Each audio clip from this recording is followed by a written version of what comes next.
اللہ سبحانہ و تعالی ارشاد فرماتا ہے وَقَالَ رَبُّكُمُ ادْعُونِي أَسْتَجِبْ لَكُمْ، اور تمہارا پروردگار فرماتا ہے مجھے پکارو میں تمہاری دعا قبول کروں گا۔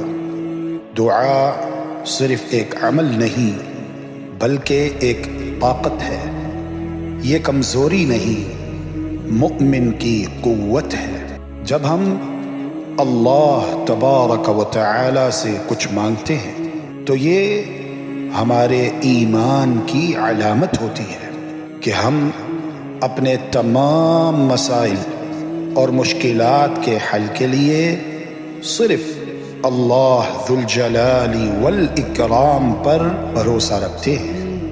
دعا انسان کے دل کا سکون ہے، یہ اس کا ذریعہ ہے جس سے وہ اللہ کے قریب پہنچتا ہے، چاہے دنیا کی پریشانیاں ہوں یا ذاتی مشکلات، دعا کا دروازہ ہمیشہ کھلا رہتا ہے۔